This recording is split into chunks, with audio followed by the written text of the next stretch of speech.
اگر آقای عسکری صدای منو بچه‌ها دارن و صفم دارن میتونیم شروع کنیم. خب خدا رو شکر، ظاهرا یه ذره برنامه دلش به حال ما سوخت. عرض ادب و احترام خدمت همه دانشجویان عزیز. امروز جلسه سومی هست که توی کارگاه نوار قلب در خدمت شما عزیزان هستیم.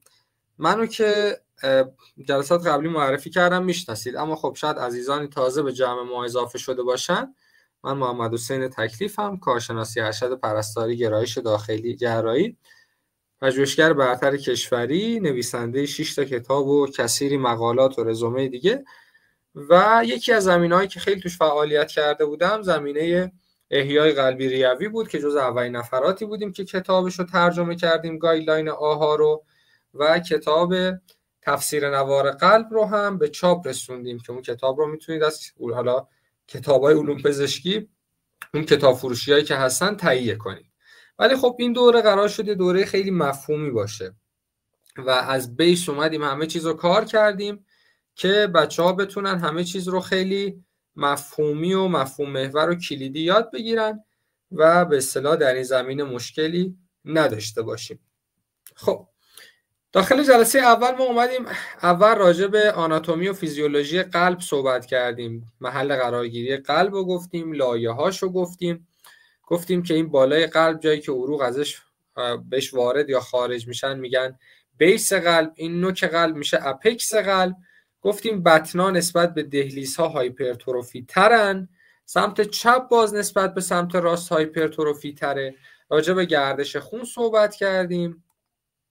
بعد از این اومدیم گفتیم که وضعیت میکانیک قلب ما میتونیم با دستگاه اکوکاردیوگرافی بررسی کنیم و وضعیت الکتریکی یا سیستم هدایتی قلب رو با دستگاه به اصطلاح نوار قلب میتونیم از بیمار الکتروکاردیوگرافی انجام بدیم که گفتیم داخل الکتروکاردیوگرافی یه مش دوربین میذاریم اطراف قلب که اینا میان به سیستم هدایتی قلب نگاه میکنن. بعد گفتیم آقا این برق که تو قلب تولید میشه منتشر میشه چجور باعث انقباض قلب میشه که اومدیم یک چیز خیلی مهم به نام این به اصطلاح اکشن پتانسیال یا پتانسیل عمل رو گفتیم که چه اتفاقی میفته. گفتیم که چرا گره SA فرمانده است و میتونه بدون ایجاد محرک از رست پتانسیالش به اکشن پتانسیال برسه چون خیلی به هم نزدیکه و فرمانده و پیس میکر قلب باشه. گفتیم پیس میکر یا ضربان ساز یک لقبه برای گره SA ما. ممکنه گره SA بمیره یکی دیگه فرمانده بشه. بعد از اون اومدیم گفتیم که آقا چجوری سیستم الکتریکی که پیام و تولید و منتشر میکنه، این کلسیوم توی فاز 2 کفه یا پلاتو میاد میچسبه به تروپونین و باعث میشه اکتین و میوزین بتونن به هم بچسبن و انقباض اتفاق بیفته. بعد از اون اومدیم راجع به لیدهای نوار قلب صحبت کردیم. گفتیم لیدهای نوار قلب به چه شکل هستن، کجا قرار گرفتن و هر کدوم دارن به کدوم قسمت قلب نگاه میکنن. یکی از موارد خیلی مهمی بود که راجبش صحبت کردیم که اگر یادتون باشه اومدیم گفتیم چند تا لید داریم به نام لیدهای، اول از لید سوپریور که بیکاربردترین لیدمون بود بگیم. یه لید این بالا داشتیم AVR که چون داشت برخلاف امواج بهشون نگاه میکرد همه چیزو منفی میکشید. تنها جایی که به درد میخورد همین بود که همه چی توش منفی رسم میشه.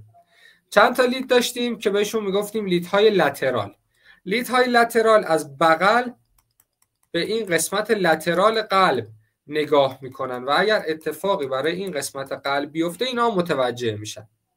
گفتیم 3 تا لید اینفریور یا پایینی هم داریم که اینا دارن به کف قلب نگاه میکنن و اگه کف قلب سکته کنه اینا متوجه میشن. گفتیم چرا برامون مهمه؟ مثلا میگم یه رگی بچه‌ها میاد به این قسمت لترال قلب خون رسانی میکنه به نام LCX. اگر این LCX لخته خون توش گیر کنه یا چربی گیر کنه یا حالا توی جوونا مثلا هیجان زده بشن اسپاسم پیدا کنه و خون رسانی به این قسمت مختل بشه، اتفاقی که میفته اینجا اگه دچار مشکل بشه این لیدا میفهمن. مثلا مریض برای ما اومده لید AVL 1 و V6ش ما میبینیم که یه نشونه از سکته قلبی داره. خب پزشک مریض رو میبره داخل اتاق آنژیوگرافی آنژیوش میکنه و میدونه که چون این لیدها مشکل پیدا کردن و لترال قلب خون رسانی بهش مشکل پیدا کرده، احتمالاً رگی که گرفته یکی از شاخه‌های کرونر به نام LCX. یا مثلا اگر به قسمت پایین قلب اون رگی که خون رسانی میکنه به قسمت اینفریور یا کف قلب یا پایین قلبش میگن LAD left anterior descending. LAD اگر دچار انسداد بشه، مشکلی برای این رگ پیش بیاد، کف قلب دچار بچه‌ها سکته میشه. حالا از کجا میفهمن این کف قلب سکته کرده؟ از روی این لیدها میفهمن. این لیدهایی که دارن به کف قلب نگاه میکنن اگر دچار مشکل بشن، ما میفهمیم که اینجا سکته کرده و علتش هم گرفتگی این شاخه کرونره. گفتیم این لیدها اینجا به درد میخورن. یا قسمت آنتریو سپتال قلب، گفتیم لید V1 تا V5 رو داریم که بهشون میگن آنتریو سپتال. اینا از جلو دارن به قلب نگاه میکنن. اگر دچار تغییراتی بشن، یعنی همون قسمت قلب دچار تغییرات شده. اگه یادتون باشه گفتم اگر مثلا داخل لید V1 مون ما یه پی بایپفازیک یا دو شاخه داشتیم، گفتم اگر این سمت راسته هایپرتروفی بشه، این قسمت مثبت افزایش پیدا میکنه. قسمت مثبت این شکلی میشه. این نشون دهنده هایپرتروفی سمت راست بود. یا اگر یه شکل اینجوری تو نوار قلب V1 ببینیم، میفهمیم که هایپرتروفی قسمت چپ داریم.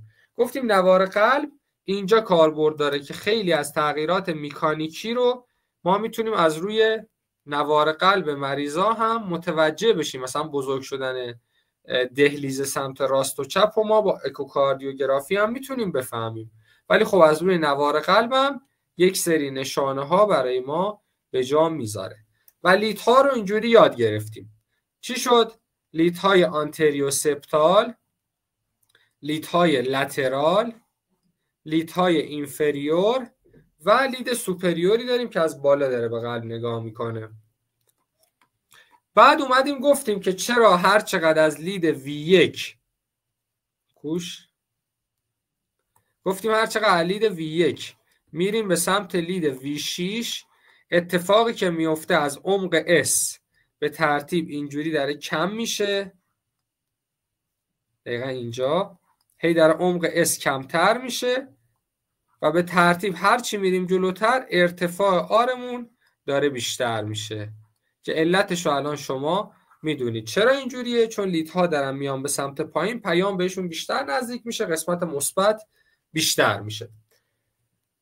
راجب پس لید V1 تا V6 هم یاد گرفتیم. ما لید V1، V2، V3، V4 و V5 که آنتریو سپتال بود الان میشناسیم. الان میدونم من که لید V1 هم موج پیش که بایپولار هست، میبینید اینجا دو شاخه است، توی هایپرتروفی دهلیز ها برای تشخیص بهم کمک میکنه.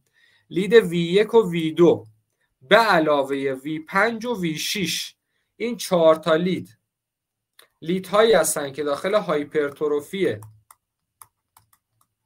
بطن به من کمک میکنن برای تشخیصش و بقیه لیدها هم خب جای خودشون کاربرد دارن، میرسیم بهشون میگیم.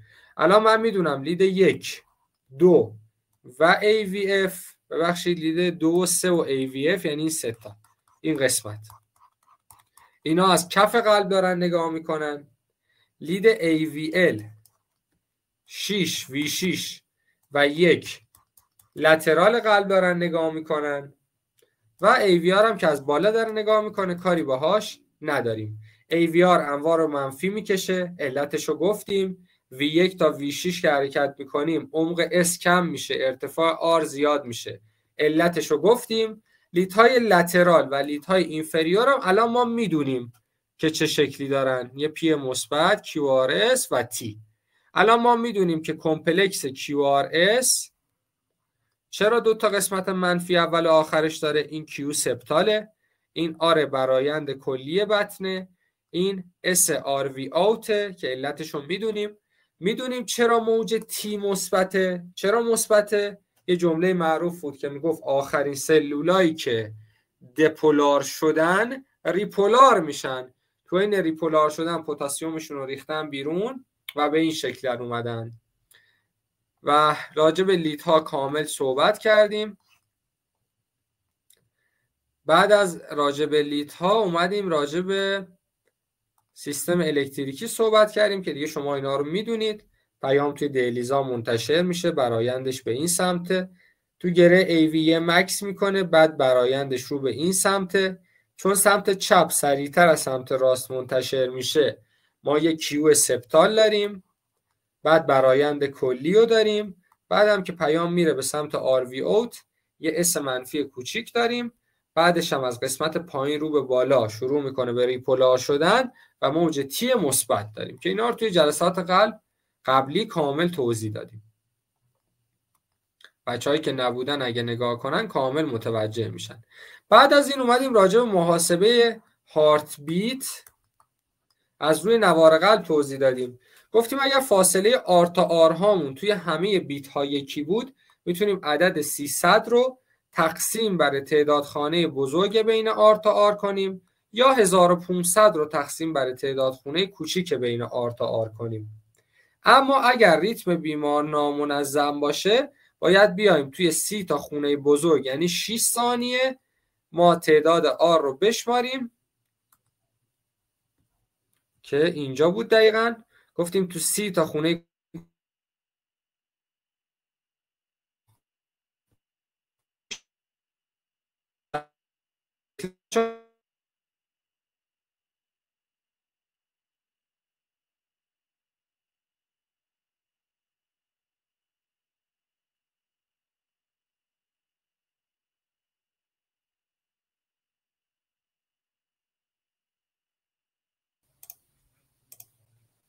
خب فکر کنم اوکی شد. نت تا بپره من میام درستش میکنم اگه مرتب پشت سر هم نپره. خب خیلی هم عالی.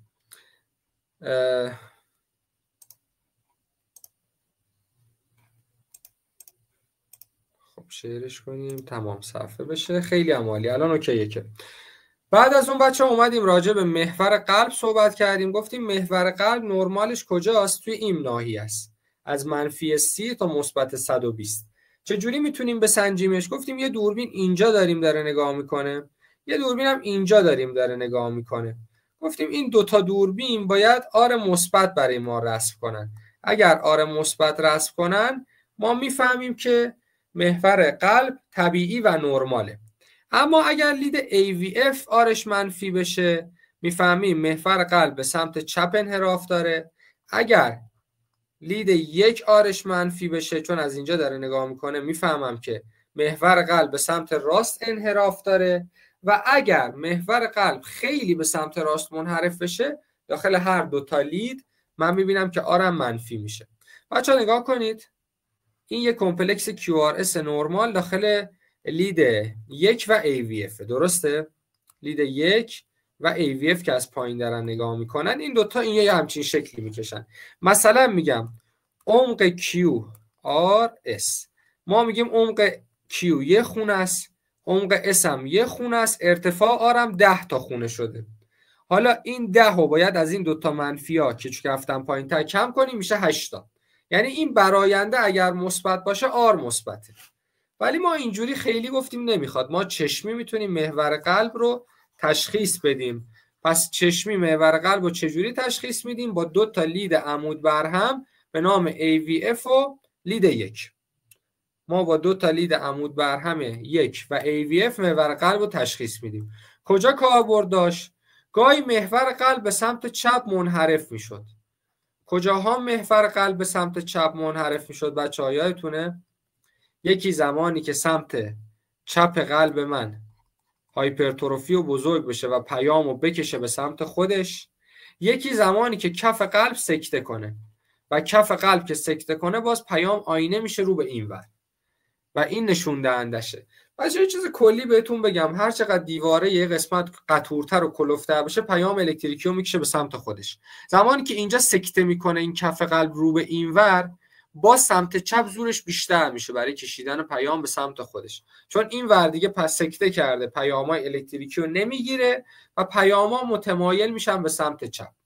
هایپرتروفی بدن چپ رو چجوری باید تشخیص بدیم؟ کی یادشه؟ هایپرتروفی بدن چپ رو چجوری تشخیص میدادیم؟ اس خیلی عمیق داخل لید V1 و V2 و آر خیلی بلند داخل لید V5 و V6. این نشونه چی بود؟ هایپرتروفی بطن سمت چپ بود. گفتم برعکس این میشه داخل هایپرتروفی بطن راست که یکی از نشانه های انحراف محور به سمت راستمون بود. این انحراف محور به سمت چپ بود، این انحراف محور به سمت راسته. انحراف محور به سمت راست هم دو تا علت داشت، یکی بزرگ شدن سمت راست قلب، یکی لترال ام آی. لترال ام آی هم چون این بغل قلب سکته میکنه پیاما متمایل میشن رو به این ور. وقتی هم که سمت راست قلب هایپرتروفی بشه باز پیاما متمایل میشن به سمت راست که دیگه الان خیلی راحت ما میتونیم اینا رو تشخیص بدیم. بعد اومدیم راجع به انواع ریتم صحبت کردیم، گفتیم اگر گره SA فرمانده باشه چقدر ضربان میتونه تولید کنه، اگر فرماندهیش رو از دست بده سلول دهلیزی چقدر، و بعد از سلول دهلیزی گفتیم یه نقطه‌ای توی جانکشن اگر فرمانده بشه، جایی که سلولای دهلیزی دارن میشن بطنی، گفتیم 3 حالت داره: بالا گرهی، میان گرهی، پایین گرهی. اگر اینا فرمانده بشن چه اتفاقی میفته و اگر هیچ کدوم از اینا فرمانده نشن، یه سلول بطنی فرمانده بشه چه اتفاقی میفته. گفتم اگر فاصله این عددی که نرمالش هست اینا ضربان تولید کنن تا 100 تا ضربان ایجاد کنن بهش میگیم accelerated. ولی اگر از 100 تا ضربان بیشتر ایجاد کنن بهشون میگیم تاکیکاردی. مثلا بچه‌ها چند تا مثال میزنم شما جواب بدید. یک سلول دهلیزی شروع به فرمان کرده، داره 95 تا ضربان میسازه.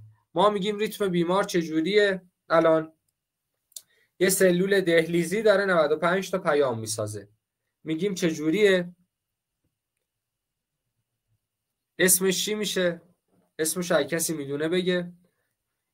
میگیم الان چیه؟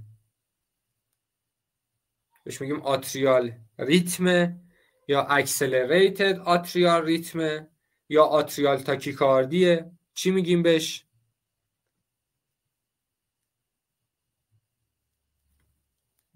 بچه ها بیدارید یا خواب؟ اکسلریتد آتریال ریتم، درسته، آفرین، خیلی هم عالی. یکی گفته بقیه خوابن، مگه بقیه هم باید بگن. فکر کنید یه سلول بطنی داره 30 تا ضربان ایجاد میکنه، الان چیه؟ ونتریکولار ریتم، اکسلریتد ونتریکولار ریتم یا ونتریکولار تاکیکاردیه؟ یه سلول بطنی اگه 30 تا ضربان ایجاد کنه کدوم از ایناست؟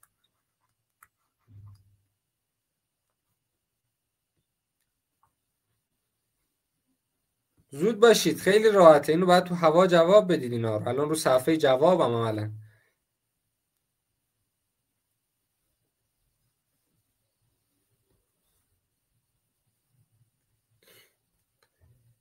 وی آره، آفرین. حالا اگر یه سلول بچه ها پیوندگاهی، یعنی ناحیه جانکشن، اگر یک سلول ناحیه جانکشن 112 ضربه ایجاد کنه چیه؟ جانکشن ریتم، اکسلریتد جانکشن ریتم یا جانکشن تاکیکاردیه؟ یه سلول جانکشن یا پیوندگاهی اگر 112 تا ضربان ایجاد کنه، نرمالش میدونیم 40 تا 60 تاست.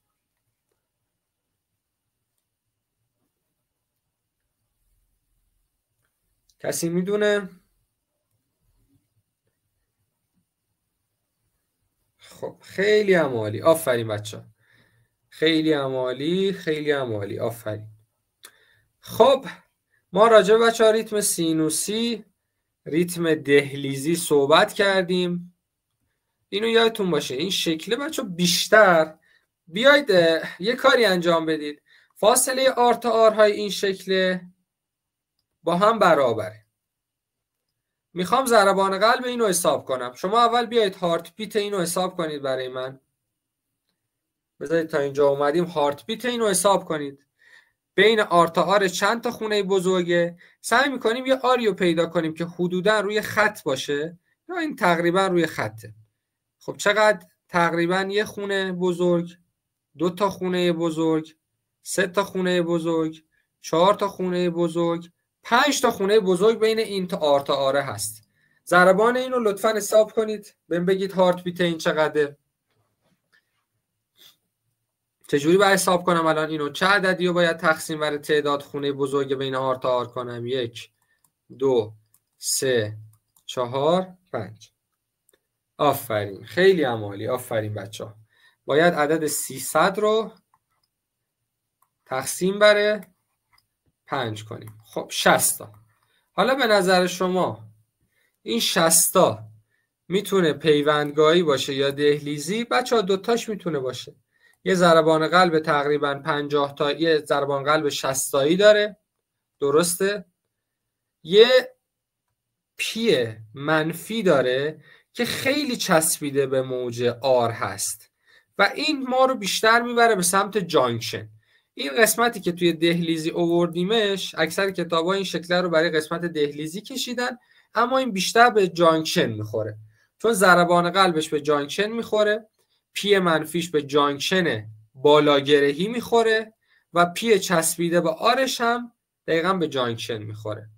که جانکشن اومدیم بچه ها توضیح دادیم 3 حالتش رو که چه اتفاقی میفته. گفتیم داخل جانکشن پی منفی داریم یا پی نداریم. اگه بالاگره‌ای باشه پی منفی قبل QRS، اگه میانگره‌ای باشه QRS پی منفی رفته داخل این QRS و نمیبینیمش، و اگه پایینگره‌ای باشه اول QRS و بعد یه پی منفی بعد تی داریم.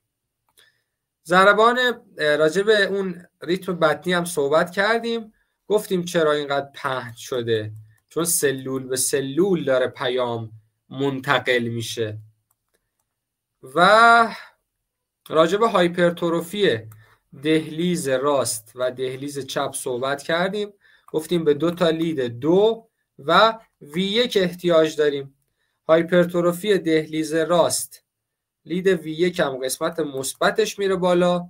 داخل هایپرتروفی دهلیز چپ قسمت منفیش میره بالا.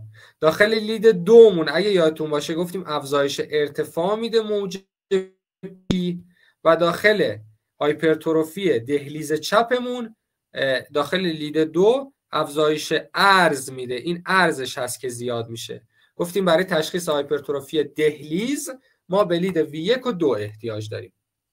برای تشخیص هایپرتروفی بطن اگر یادتون باشه ما به چیا احتیاج داشتیم بچه‌ها؟ یکی محور یا اکسسش که اگر لفت اکسس دیوییشن باشه، انحراف محور به چپ، یکی از علتاش هایپرتروفی ونتریکول سمت چپ بود. و اگر رایت اکسس دیوییشن باشه یکی از علتاش رایت ونتریکولار هایپرتروفیه. این بالایی هم لفت ونتریکولار هایپرتروفیه. به جز این انحراف محور یه چیز دیگه برای ما مهم بود، لید V1 V2 و V5 و V6. کلا برای تشخیص هایپرتروفی ما به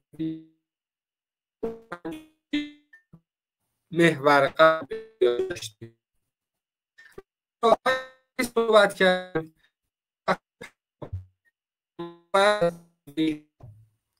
بیاد توی گره AV، بعد که داخل گره AV گیر کرد. بچه صدا اوکیه؟ من یکم آب بخورم، شاید صدای من ضعیف شده. الان صدا اوکیه؟ اگر صدام اوکیه که ادامهشو برم. عالی. راجع به راه‌های فرعی اومدیم گفتیم پیام باید قانونا بیاد تو گره AV، از گره AV بره توی باندل هیس و بعد منتشر بشه و اینجا عایقه. بین دهلیزا و بطنش پیامی نمیتونه رد شه، ولی توی 2 تا از بیماران، روی داخل 2 تا از بیماران بچه‌ها پیام از دهلیز میاد تو بطن. کدوم بیماران؟ یکی مریضایی که LGL دارن، یه راه فرعی است به نام LGL. LGL قضیهش چیه؟ LGL یه راه فرعی از پتوی میاد به باندل هیس، یعنی عملا مکس گره AV رو حذف میکنه. نوار قلبش اینجوری میشه P QRS T. یه پی چسبیده به QRS داریم، بقیه چیزامون اوکیه، ولی کاملا پی چسبیده به QRS و اینجاست. نگاه کنید بهش میگن جیمز باندل اسم این مسیر فرعیه که از پتوی آنتریور، دقیقاً اینترنودال ترک، یعنی قسمت قدامی پتوی ها یه مسیر جدا میشه به نام باندل جیمز، میاد به باندل هیس وصل میشه و این باعث میشه که اون پیار اینتروالی که توی نوار قلب ما به صورت طبیعی وجود داشت، پیار سیگمنت ما رو حذف میکنه. این میشه LGL. یه دونه آریتمی دیگه هم داشتیم به نام WPW. اگه یادتون باشه داخل WPW گفتیم یه راه فرعی وجود داره که پیام از اینجا میاد وارد بطنا میشه، سلول به سلول منتقل میشه و این باعث میشه یه موج دلتا رسم بشه، یعنی اول QRS مون پهن بشه. اما در نهایت این سلول به سلول میرسه به اینجا، میرسه به سیستم هدایتی و قسمت دوم کمپلکس QRS مون تیزه. یعنی چجوری میشه پیام سلول به سلول به سلول به سلول منتقل میشه، میرسه به سیستم الکتریکی، سریع این قسمت منتقل میشه. اولش موج دلتا داره، پیار اینتروالش خیلی کوتاه شده، موج دلتا داره، QRSش هم واید شده یا پنج شده. اینا نشون دهنده های WPW هستن. یه چند تا بچه ها دارو داریم جلوتر میخونیم، اینا روی گره اثر میذارن و باعث میشن گره AV تعداد ضربانی که رد میکنه از دهلیز به بعد کمتر بشه. میگه داخل این WPW نباید گره AV رو بلاک کنی، چون اینو بلاک کنی تمام پیاما میخوان از همین مسیر فرعی برن داخل بطنا. به خاطر همین داروهایی که روی گره AV اثر میذارن و ضربان قلب رو میارن پایین داخل WPW ممنوعه که بدیم، چون پیام‌های زیادی از دهلیز از این مسیر میان و وارد بطنا میشن. این چیزی بود که جلسه قبلی راجبش صحبت کردیم. حالا میریم تازه بچه‌ها میخوایم وارد آریتمیا بشیم. اگه سوالی دارید تا اینجا اول بپرسید. اگر سوالی تا اینجای کار هست بپرسید.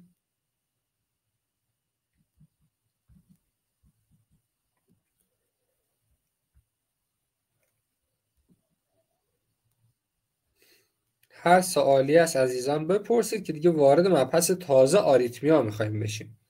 اینا مقدماتی از نوار قلب بود.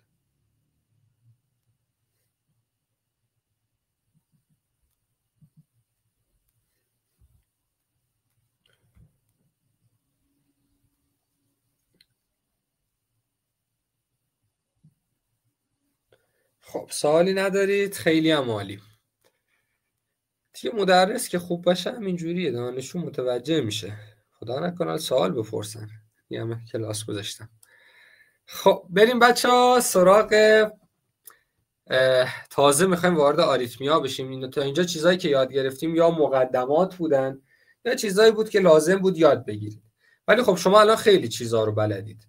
شما علت رابطه سیستم الکتریکی و هدایتی رو میدونید، اینکه توی لیدهای نوار قلب چجوری باید رسم بشن میدونید، اینکه هارت بیت رو چجوری از روی نوار قلب حساب کنین توی ریتم‌های منظم و نامنظم میدونید، محور قلب رو میدونید، تشخیص هایپرتروفی دهلیزها و بطنا رو از روی نوار قلب میدونید، LGL WPW و انواع ریتم موجود توی قلب رو میشناسید و عملا خیلی از چیزها رو میدونید. اما خب تازه میخوایم وارد مبحث آریتمیا بشیم. قبل از اینکه بریم توی آریتمیا بیاید راجع به یک نوار قلب نرمال مریض با هم صحبت کنیم. داخل نوار قلب نرمال مریض یا نرمال سینوس ریتم ما موج پی داریم و همه پی ها هم شکلن. بعد از هر موج پی یه مکس کوچیک داریم و یه کمپلکس QRS داریم. دقت کنید، یه موج پی مثبت تو لید 2 داریم و داخل AVR خب منفیه و یه کمپلکس QRS داریم. ضربان قلبم بین 100 تا 60 تاست و فاصله همه آر تا آر هامون هم با هم برابر. این یک نرمال سینوس ریتم. میخوام یه چیز کلی اینجا بهتون یاد بدم که کل آریتمیا اگر این قضیه رو بدونیم خیلی راحت یاد میگیریم. بذارید اول اینا رو پاکش کنم که راحت اینجا بتونم بگم.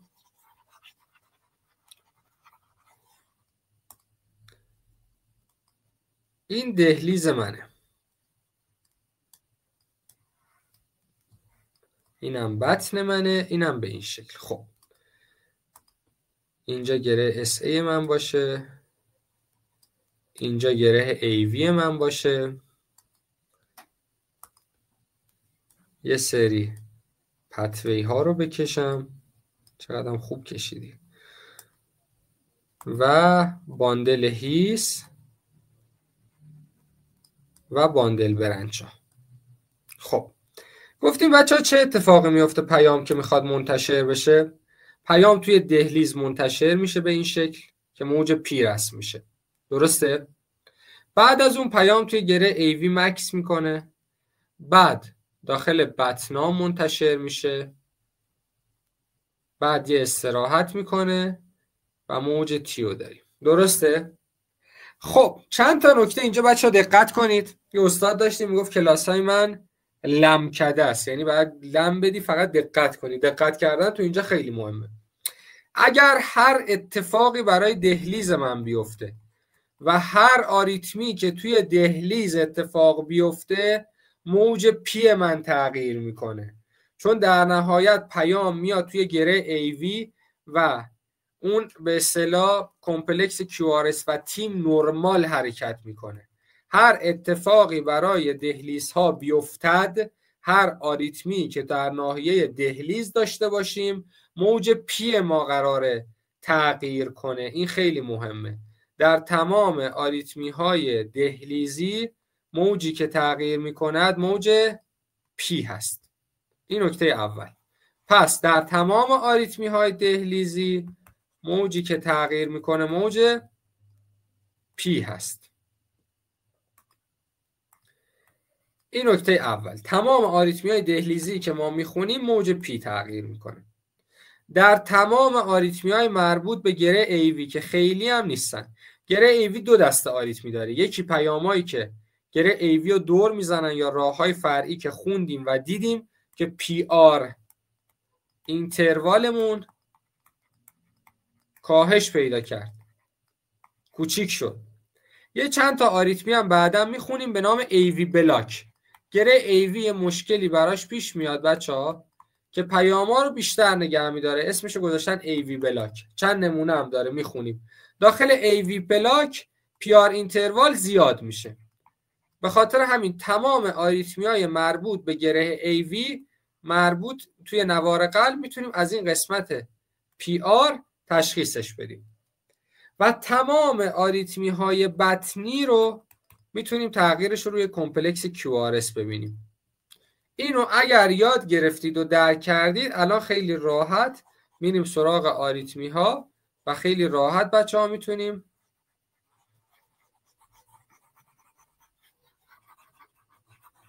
آریتمی ها رو تشخیص بدیم. خب بچه ها تا اینجا سوالی نیست؟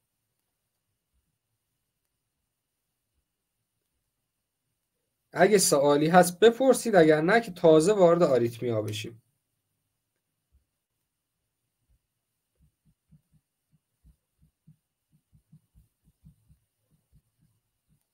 خب خیلی عالی بچه ها، بریم سراغ آریتمی ها که انشالله خیلی عالی اونا رو هم درک کنیم. ما الان یه ریتم نرمال رو میشناسیم. بریم اول سراغ سینوس تاکیکاردی. بچه ها سینوس تاکیکاردی یک آریتمی مربوط به گره AV، موج پی طبیعیه، کمپلکس QRS طبیعیه، تی طبیعیه، همه چیز طبیعیه. چی مشکل داره؟ ضربان قلب. تنها چیزی که توی نوار قلب بیمارتون مشکل داره تعداد ضربان قلب. گفتم گره SA باید 80 تا 100 تا ضربه بسازه. اگر بیشتر بشه از 100 تا بره بالا بهش میگن سینوس تاکیکاردی. ممکنه بچه‌ها علتش آنمی باشه، هیپوکسی باشه، پرکاری تیروئید باشه، خونریزی باشه. همه اینا ممکنه. درمانش چیه؟ بچه‌ها این سینوس تاکیکاردی تا زمانی که برای بیمار اختلال توی همودینامیک ایجاد نکنه، یعنی مریض سردرد نگیره، درد قفسه سینه نگیره، یه همچین مشکلاتی براش پیش نیاد، نیاز به درمان خاصی نداره. سعی میکنیم علتی که باعثش شده رو پیدا کنیم و حذفش کنیم. ولی اگه باعث ایجاد همودینامیک بشه، علائم همودینامیک تو مریض بده، سعی میکنیم یه داروهایی هست که من جلوتر بهتون میگم چیه. شما فقط همین رو داشته باشید که با یه سینوس تاکیکاردی داریم که اگر همودینامیک بیمار رو مختل کنه باید یه درمان دارویی بشه. اسم درمان دارویی ABCD که جلوتر میخونیم چی است.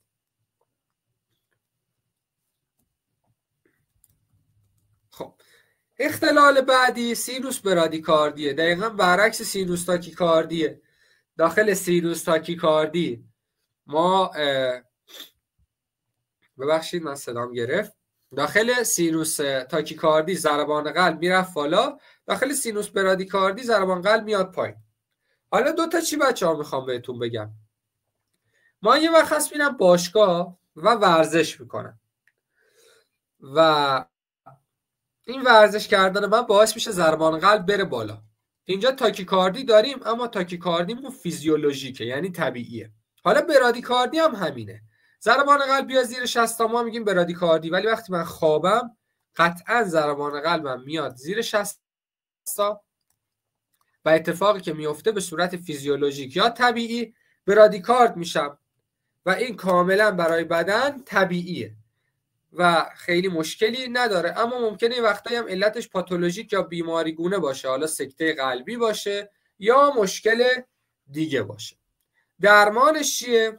ما اول سعی میکنیم اگه بیمار مشکل خاصی یا وضعیت توی اختلال توی همودینامیکش نداره که مشکل نداره، مثلا ورزشکارای حرفه‌ای اینا قلبشون اینقدر هایپرتروفی و بزرگه که تو حالت استراحت ضربان قلب پایینه. چرا پایینه؟ چون تو هر ضربه اینقدر قلب قطور هست که به اندازه کافی خون رو به جلو پمپاژ میکنه.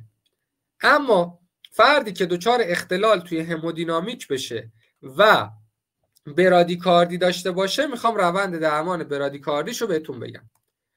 خب کجای صفحه سفید ما داریم که بریم سراغش؟ اینم جای صفحه، بیا همینجا خوبه. خب یه صفحه سفید اینجا خوبه. خب میخوام بچه‌ها دو تا چیزو بهتون بگم تا همین اول کار هستیم، بذارید این دوتا هم یاد بگیرید. من راجع به سینوس تاکیکاردی صحبت کردم، گفتم که سینوس تاکیکاردی یعنی این سینوس تاکیکارد میشه. جلسه قبلی اگه یادتون باشه گفتم که چی بچه‌ها؟ گفتم هیچ آریتمی بالاتر از بطنی برای ما اهمیت خاصی نداره، چون انقباض دهلیزها برای ما مهم نیست. حالا ما بعدا خیلی آریتمی قراره بخونیم. یکی سینوس تاکیکاردیه، یکیش یه آریتمی هست به نام PAT، بهش میگم پاروکسیسمال آتریال تاکیکاردی.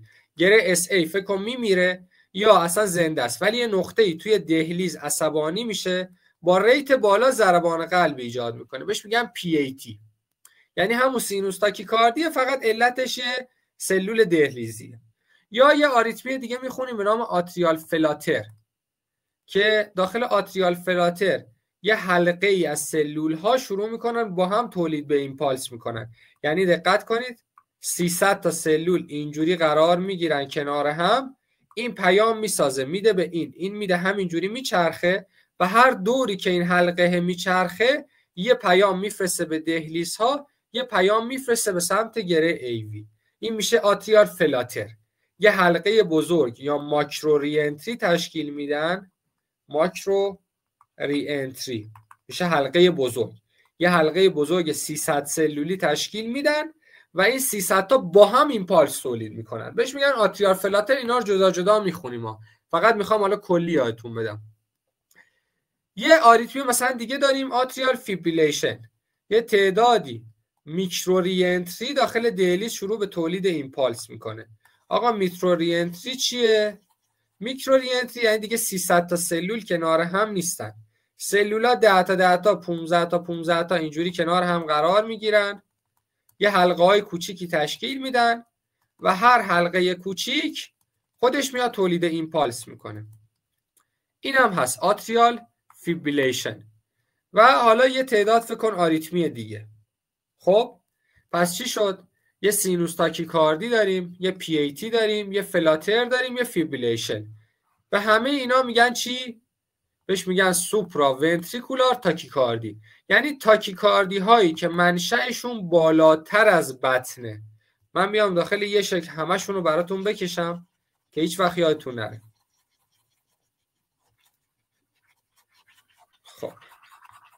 من بیام تک تک اینا رو خیلی قشنگ توی شکل براتون بکشم، اینجوری دیگه هیچ وقت یادتون نمیره.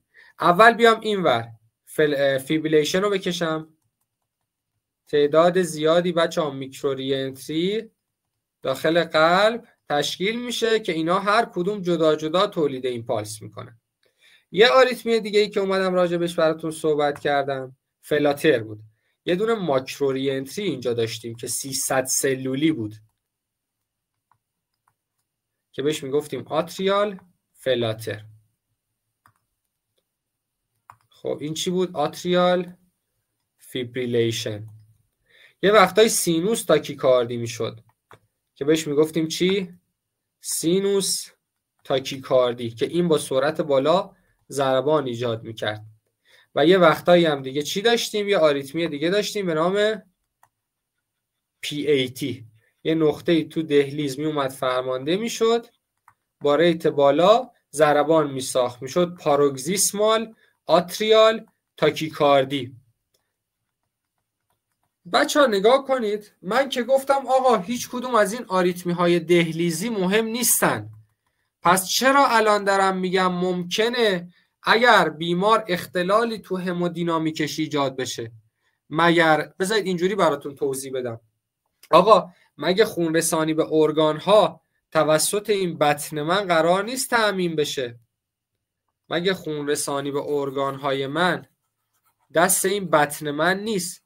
پس چه رابطه‌ای بین بطن و دهلیزا وجود داره؟ چه رابطه‌ای بین بطن و دهلیز وجود داره که خطرناکه؟ مثلا اگه دهلیز تا کار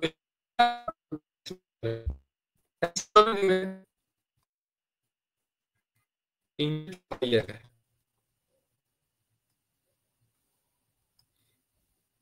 کسی رابطه اینو میدونه که الان چرا تو این آریتمی هایی که بهشون میگیم سوپرا ونتریکولار تاکیکاردی ممکنه با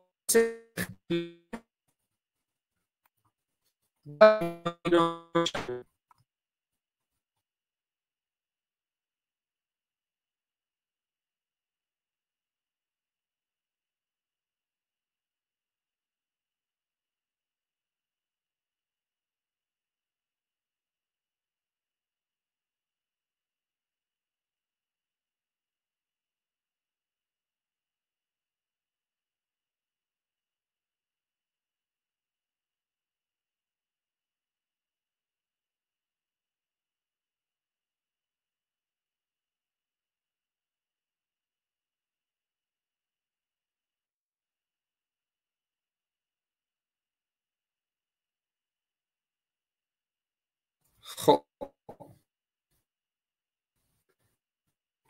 مشکل نداره که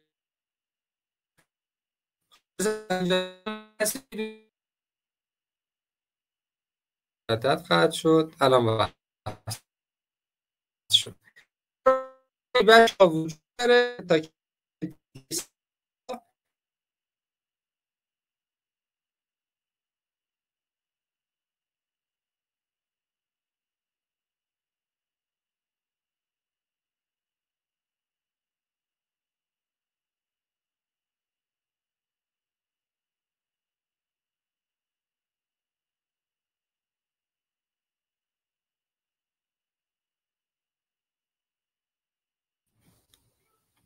خب ایشالله که قطع نشه، انشالله که مجدد قطع نشه. اینجا هم باز خوب جوابمون رو داده. بچه ها گفتیم چرا تاکیکاردی دهلیز ها داخل سوپرا ونتریکولار تاکیکاردی ها برای ما اهمیت داره، داخل آتریال فلاتر، آتریال فیبریلیشن، داخل سینوس تاکیکاردی، داخل PAT، داخل مولتیپل آتریال تاکیکاردی، تاکیکاردی چند کانونی دهلیزی که همه اینا با هم میشن SVT. چرا برای ما اهمیت دارن؟ آقا شما که جلسه قبلی گفتی تاکیکاردی دهلیز ها برای ما هیچ اهمیتی نداره، چرا الان داری میگی تاکیکاردی دهلیز ها میتونن ایجاد اختلال کنن؟ چون خون رسانی به کل سلول های بدن چون خون رسانی که به کل سلول های بدن که توسط بطنا قراره اتفاق بیفته. این بطن منه که قراره خون رسانی کنه به سلول های بدنم، نه دهلیزم. اما چرا این دهلیز ها میتونن بطنا رو به خطر بندازن؟ چرا؟ لخته و پس زدن شدنش خون نه. چرا؟ آقای استیری دیگه نقطه جایزه نداره که، گولم نزن.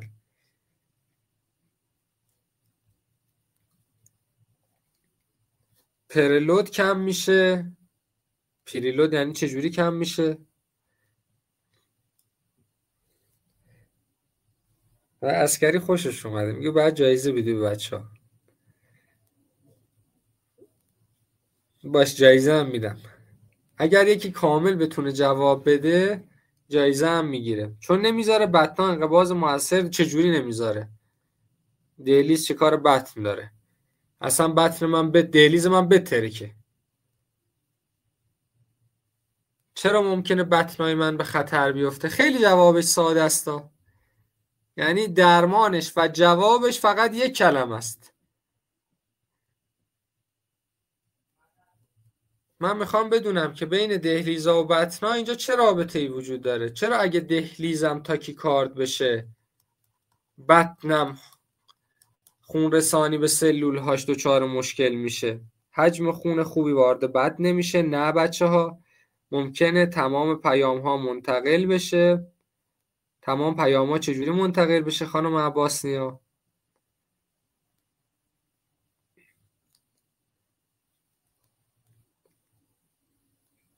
جوابش خیلی ساده است. خانم عباسنیا یه اشاره زیبایی کردن، ولی خب کاملتر هم هنوز میتونن بگن. از گره ای ما گره ای نداریم، گره ایوی منظورته. آفرین. خب جوابشون خوب بود، مجبوریم جایزه به ایشون هم بدیم. بچه ها دقت کنید. بذارید من بذارم اینجا بگم بعد برم روی حالا فایل اصلی. زمانی که بچه ها این قسمت دهلیز های من تاکیکارد میشن و کلا SVT اتفاق میفته. بچه ها چیز جالب حالا بهتون بگم، من کل آریتمی های دهلیزی رو درس میدم بهتون، تاش میرسم به 2 نکته. تمام آریتمی های دهلیزی یا باعث تاکیکاردی میشن یا باعث برادیکاردی میشن. تهشا میخوام بگم تمام آریتمی های دهلیزی به اصطلاح اسویت سوپراونتریکولا برادیکاردی داریم یا تاکیکاردی. و مریضی که میاد ما حتی نمیتونیم آریتمی رو تشخیص بدیم. چرا نمیتونیم آریتمی رو تشخیص بدیم؟ بذار من ببینم میتونم اینو پاکش کنم. پاکن داره؟ نه این که نیست. این انشالله نه. این همه اینا رو میشد گرفت دیلتش کرد. خوب بود که نمیشه. خب ببینم چجوری میتونم پاکش کنم. خب ظاهرا پاک کن اینجا نداره خیلی. خب اشکال نداره، بذارید برم رو فایل اصلیم. خب خانم عباسنیا حتما آیدیمو از آقای عسکری عزیز بگیر و یه پیام بهم بده که من به اصطلاح جایزت رو بهت بدم. خب اینو فکر کنم.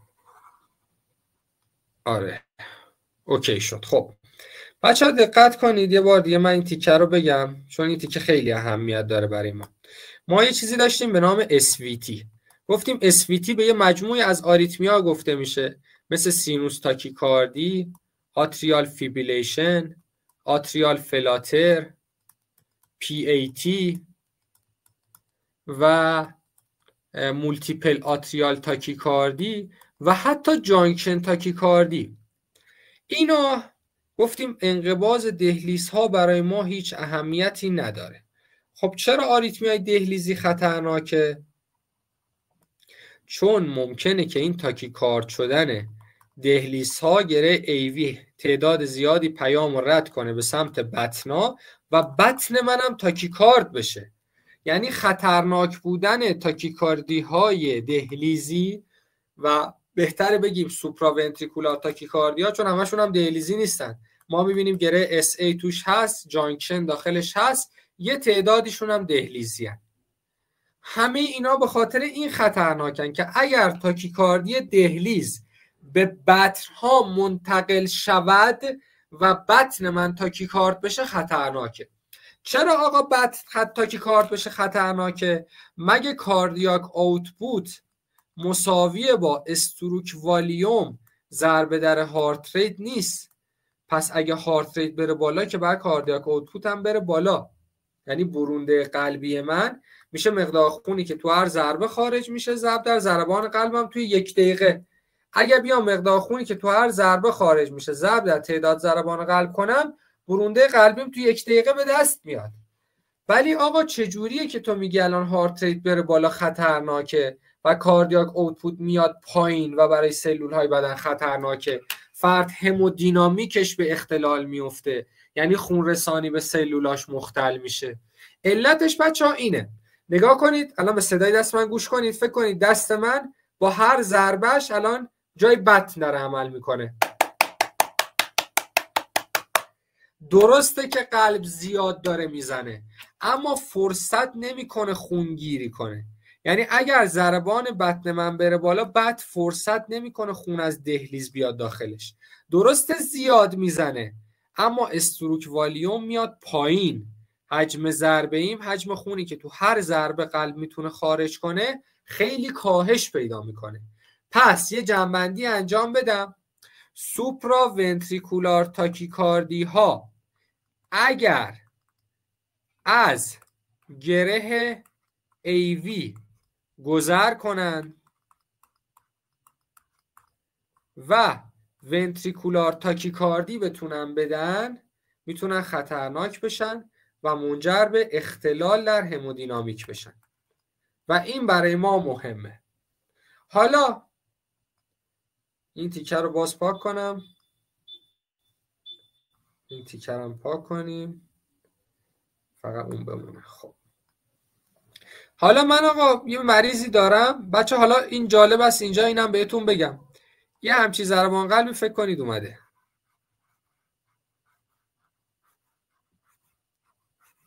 به نظرتون یه همچین مریضی که اومده پزشک چه تشخیصی میذاره براش؟ اصلا مریضی که با ضربان قلب بالا میاد و کمپلکس QRSش نرماله، پزشک چیزی که میگه مریض SVT داره. میگه آقا وقتی موج پیش پیدا نیست، یعنی ضربان قلب اینقدر رفته بالا که آرتا آرا خیلی به هم نزدیک شدن و من نمیتونم موج پیو تشخیص بدم. زمانی که موج پیو نتونم تشخیص بدم، عملا اسم این آریتمی رو نمیتونم تشخیص بدم. یعنی مریض SVT که شما با ضربان قلب بالا بهتون مراجعه کنه، شما نمیدونی سینوس تاکیکاردیه، فلاتر، فیبریلیشن، PAT، MAT، جانکشن تاکیکاردیه. یعنی اصلا نمیتونی اون آریتمی رو تشخیص بدی و حتی برات مهمم نیست که اون آریتمی رو تشخیص بدی. چرا برات مهم نیست؟ چون درمان همه سوپراونتریکولار تاکیکاردی ها یکیه. آقا درمانش چیه؟ درمانش اینه. درمان چیه؟ گفتم چی خطرناکه؟ گره AV همه پیاما رو رد کنه به بطنا. پس دارویی میدم که گره AV نتونه همه پیاما رو رد کنه به سمت بطنا، که اسم این داروها چی است؟ A، B، C و D. پس تمام سوپراونتریکولار تاکیکاردی ها زمانی که با تاکیکاردی میان، ضربان قلب مریضتون این شکلیه و شما نمیتونی تشخیص بدی که اون مریض کدوم یکی از این آریتمی ها رو داره. و زمانی که تازه درمانش میکنیم، یعنی تاکیکاردیشو درمان میکنیم، فاصله آر تا آرها زیاد میشه، اون موقع نوع آریتمی رو از روی موج پی میتونیم تشخیص بدیم. حالا این درمان دارویی چیه؟ که میاد گره AV رو بلاک میکنه و به گره AV میگه آقا تو بیا همه ضربانا رو رد نکن. مثلا میگم این ماکرو ری‌انتری گره AV که اینجاست، به جای اینکه همه پیاماش رو رد کنی به بطنا، هر دوتایی که میفرسته تو یکی رد کن. اشکال نداره بطنا تاکیکارد نشه، دهلیز اشکال نداره، دهلیز من بذار تاکیکارد باشه. حالا ABCD چه داروهایی هستن؟ یه دارو A، B، C و D. داروی A داروی معروفی است به نام آدنوزین. اولین دارویی که پس کاربرد داره آدنوزینه. داخل ترالی احیا هست، شما میشناسیدش آدنوزین رو. یه داروی خیلی گرون، پر عارضه، با نیمه عمر کوتاه و یه تزریق خاص که جلوتر بهش میرسیم. داروی بعدی بتا بلاکرها که معمولا از آمپول ایندرال استفاده میکنن. داخل ایران ما داخل ترالیامون نداریم، خیلی هم مرسوم نیست، ولی تو خارج از ایران آمپول ایندرال زیاد استفاده میشه. ایندرال